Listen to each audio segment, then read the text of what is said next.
Well, let me begin by thanking all these utility executives for coming in today. I think this is the beginning of a, God willing, a new era in the generation of electricity and fundamentally clean up the environment. And I can't tell you how much I appreciate your being here. I really mean it. And I'm just going to make a few brief comments and then ask a couple questions. Unfortunately, I have to go, not immediately, but before we finish, and I want to apologize ahead of time. But thank you for being here. I'm afraid, as I said, I won't be able to stay, but I wanted to come by to thank the utility sector CEOs for being here, and hear from you at the top. You have some of the most important jobs in America right now, keeping electricity systems running and running reliably. I've spent too much time this last year flying in helicopters over areas of scorched earth that because utilities were down, because of what's going. It really is amazing. More territory is burned to the ground on the West Coast than the entire state of New Jersey in terms of square miles. It's just stunning, absolutely stunning. And I want to thank you for what you're doing to help get the word out about clean energy. And the component, one of the most significant component of my Build Back Better plan. And thank you for coming to speak on its behalf. It's about building a clean energy future, and we're seeing incredible enthusiasm and support for the effort, not just from you all, but around the country. I mean, there's a real, people are, I guess when things got really bad and made people realize, my Lord, this is real. This is real, this climate change. And it's about building that future, that clean energy future. And how many major announcements have we seen recently? Ford and GM, for example, building out their electric vehicle production, a total I think, investment of, I think it's almost $18 billion, 11 and 7. And Union Pacific Railroad, I was recently out in Pennsylvania, in Pittsburgh, but to see other parts of what was going on, but the Union Pacific Railroad is buying electric locomotives that are being built in Erie, Pennsylvania. And just yesterday, Tritium announced a new facility in Tennessee that is going to build the electric chargers. They brought in some of them to show us what they're like. And, this legislation that's already been passed has 500,000 electric chargers on our highways. And it's going to change the dynamic of how, not only how we travel, but the economy along the way as well. Because, at any rate, companies are investing in clean energy futures, and the world is betting on American workers to build it and the American people to buy it. And then we're investing in clean energy as a stronger, more resilient grid, 100% clean electricity by 2035. And that's a major piece of the puzzle and one of the commitments that I made we would try to do. Like the rest of my Build Back Better plan, the clean energy companies of this plan are about lowering prices. That's what this is all about. It's about reducing family energy bills while protecting the grid from extreme weather and making power more reliable. And it's also about jobs. No one knows it better than all of you around this table. The investment is going to support the creation of hundreds of thousands of good-paying jobs all across the country, and how it flows from this, what you're all about to do, or God willing. And it's going to make us more economically competitive while reducing pollution and improving public health and helping us meet the moment on climate change, the most important piece of it, in my view. These investments are about today, and they're also about the future. And we can do it without increasing the deficit or raising taxes on anyone making less than $400,000 a year. And 17 Nobel laureates spontaneously, in economics, spontaneously wrote to me telling me that they believe that this would ease long-term inflation. And so the CEOs know exactly why clean energy future matters. It's an incredible opportunity for our country. And they know how urgent it is to get this done. And they've been key partners throughout this entire process. And so I'm grateful for their input, and I look forward to getting a full report from my team on the ideas discussed today. But with your permission, I'd like to stick around a little bit and maybe ask a few questions. And again, I can't tell you how back up. 4 years ago, when I was sitting talking about this issue, the question was, no one's, you guys aren't going to do this. It's not going to happen. No, I mean, for real. That was the nature of the discussion. But you're here saying you support this, and you're going to try to move if we can get this Build Back Better piece done. And so I'd like to start off with you, Pat. If you may, excuse me, mind me calling you Pat. I apologize. You can call me Joe. Your PNM operates New Mexico and Texas, and powering 800,000 homes and businesses. How's this Build Back Better initiative going to deliver more reliable and affordable power and reduce costs for, if we have it available to you to be able to get the tax benefit? Well, Mr. President, thank you for the opportunity to speak, and thank you for your support of our clean energy future. We started our clean energy journey some time ago in New Mexico, working with our governor, the environmental community, the business community, and our indigenous communities, all who support clean energy. This legislation is going to allow us to be carbon-free sooner, gives us renewable portfolio standards, allows us to securitize, to keep costs down for customers, and very importantly, Mr. President, it provides for a just transition. There is money in there for worker severance and retraining for the coal miners. We already take care of our coal plant employees at the utility. But it has money for economic development in there to revitalize the communities. So working with economic development, Indian affairs, and workforce solutions, because when people move into the clean energy economy, they shouldn't have to move away from their tribal lands. And we are going to work to revitalize those communities so that they can participate in the clean energy future where they currently live. These clean energy tax policies are going to be so helpful. New Mexico, unfortunately, is the third poorest state, and the areas that we serve in Texas are not the affluent areas of Texas. As a regulated utility, we pass all of our tax savings directly back to our customers. And along with reliability and clean, affordable, it is really on the top of our priority list. We have the number 3 solar potential in the United States, in New Mexico, and the number 3 onshore wind potential. So having credits for that and for storage, which is critical to make sure that those resources can be stored, so we need them when we need them, and the building of the transmission to export those wind and solar resources to other states is also critical. So that transmission and solar and storage and wind is really going to help bring down the customer costs. We're also looking to integrate more electric vehicles into the grid. I tell people, once you drive an electric vehicle, you don't want to drive an internal combustion engine anymore. They're quiet and quick. Oh, oh, are they quick? And this will help us make the needed improvements in our grid at a lower cost. And on the corporate tax rate, when we keep that low, we also pass those savings back to our customers. And unfortunately, any increases, conversely, get pushed back to customers. But President Biden, your support of clean energy and the clean energy tax policies will really allow us to accelerate that making energy reliable, affordable, and cleaner sooner. So thank you so much. Well, thank you. One of the things that I spent some time in one of the this is how many years ago now? I guess 3 years ago, in a very large solar site in Nevada. Yes. One of the things we were talking about at the time, and created a hell of a lot of jobs, but it would create more jobs if you can actually transmit that solar energy on a line to a destination that is one that it can use it well.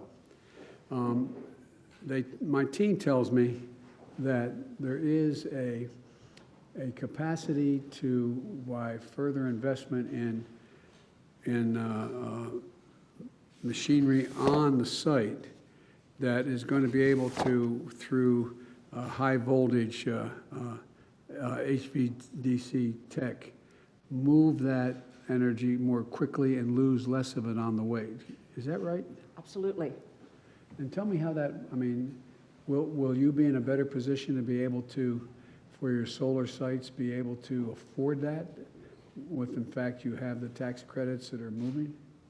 Yes, the tax credits will make the more sophisticated transmission infrastructure much less expensive. And again, we pass those savings all on to the consumers.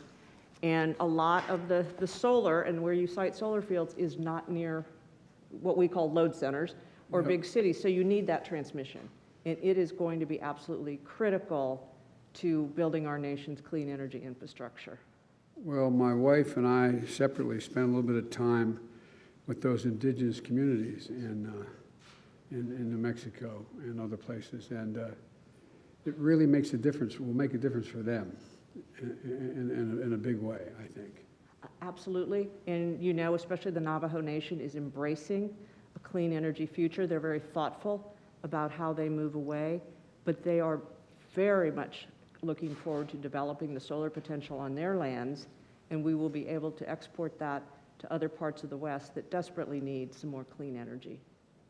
Well, as an aside, before I go to you, Nick, I was out in Colorado looking at the experimental efforts going on up there in the mountains.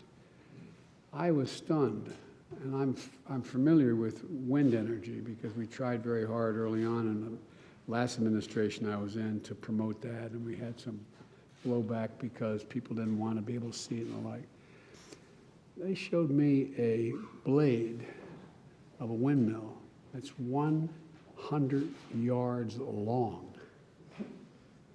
My Lord. I looked at that and thought, holy Lord, I mean, I can't fathom. I think some of the press was with me on that trip. It's astounding. But you're at AEP, Nick. You use a variety of traditional fuels to make power, like coal, natural gas, and nuclear. It's good to see you now expanding into wind and solar. Tell me a little bit about the expansion in the renewables, how that's going for you. Is it going to reduce cost to customers? How, if at all, does my initiative on Build Back Better, the over $500 billion we're talking about for the energy side of this, of which, by the way, I think it's about $200 billion of tax credits and another $100 billion for resilience. But talk to me about how you're making your decisions.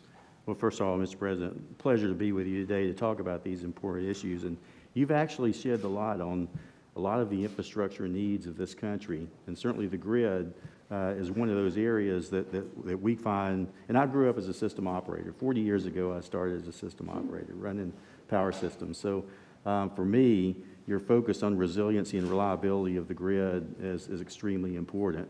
The addition of renewables in place today is having a substantial impact, the ability to save customers money. Matter of fact, we this quarter will be putting in operational the largest wind power project in North America. Is that right? About 1,000 megawatts in Oklahoma. And it's going to save customers about $2.2 billion over the life of the agreement. So certainly it's a huge benefit. And for us, it's really an opportunity to bring these kinds of resources in, lower cost to customers, and be able to move toward that clean energy future. So as we look at that, we've looked at it across our territories, and now we have a plan by 2030 to put over 16,000 megawatts of generation like that in place. So it's really an important opportunity for us. We also partner extensively with Lonnie Stevenson, the IBEW, and the unions. We're mapping that transition to those skills of the future. And certainly partners like that and partners in the federal government can enable this industry to move much more quickly than we would have otherwise, particularly with the tax provisions, ITCs, investment tax credits, and so forth. Those have really produced benefits for consumers, because those costs, those benefits actually flow through to our consumers and contribute to the economy. So it's a great opportunity for us to make that transition. Well, I think it's a heck of an opportunity. One of the things, maybe when the press is still here, to talk a little bit about, I was really excited back in, I guess it was probably 2000 and, don't hold me the exact year, probably 2012, 13, 14. We were talking about major wind initiative off the eastern coast, the coast of, on the East Coast. And as I said, there was, an effort to go off the coast of Delaware and off the coast of New Jersey. And I think it was it was able to power, don't hold me to the number, like 800,000 homes in New Jersey. But there was a real blowback when people said, I don't want to see those things. And then remember up in the Nantucket area and Nantucket Sound. And tell me about when you say you're going to have this largest, essentially, wind farm in Oklahoma. What is the reception of the community with that? Oh, it's been very, very positive because not only do they see the benefits of the clean energy, but also the job creations, but the benefits for customers are considerable. Where we run into some issues is when there's large-scale transmission, which you mentioned to Pat. We really do need to find ways to scope large transmission to get renewables to the big cities, and that's a process that obviously your administration has been working on as well. And for us, it's important to scope those projects because the savings associated with renewables will actually pay for the transmission. Yeah. So that's a key area for us to be able to continue to grow. Are all of you, generic question, are you getting less resistance when you start talking about wind and the windmills? I know they cause cancer. That's a bad joke. I shouldn't kid about that. I shouldn't have kidded. But all kidding aside, what kind of resistance do you have to, if you're using wind? I can speak to the ARC in Michigan. So we've done a lot of wind in Michigan. We have a pretty good wind regime there. It is what Nick said, that if you get in a community that's highly mixed, where some benefit and some don't, you'll get resistance. If you're in a community that's more rural, where it becomes part of their economy, their jobs, their income, the reception is quite high. We are actually at a transition point in Michigan where solar has now crossed over and is highly competitive with wind. So I think after a long period of investment in wind, we're now going to see our largest scale investments in solar, and the reception to solar has been very high. It's a great addition to the tax base, billions of dollars of construction that plays out, and then the permanent jobs that follow. So we expect that to be a well-received renewable resource in the state. I spent a fair amount of time prior to the campaigning, and since then, with some of the really entrepreneurial geniuses out in Silicon Valley. And what they're now talking about, and you all know, and I wonder how you view it, is the ability to store the energy when the wind's not blowing and when the sun's not shining. I was shown, for example, you could have, let's say you were powered even it could be geothermal for that matter, but you have a facility, it looks like, to me, it looked like a platform about this wide and about that thick that's in your basement. And it stores energy when the wind's not blowing and when the sun's not shining. Now, and I know you're not making those, but how has that increased the receptiveness of the idea of wind and solar or geothermal? Yes. I can respond, Mr. President. Again, thank you for having us join. But we see storage as an incredibly important part of the equation going forward, not only in people's homes, but frankly on our system. Yes. In order to strengthen it and make it capable of taking on more resiliency. So as I look at the number of megawatts of renewables we'll add, there's a comparable number of storage megawatts we will also add over the next decades. And the tax credits that you have included would be an important part of lowering costs. And the infrastructure bill under the Department of Energy has a lot of investment in the R&D necessary to advance that battery storage. So we think there's great potential for this. I asked the question for a selfish reason, because when I said this is going to generate jobs well beyond your site, and so there are going to be people manufacturing those battery storage facilities.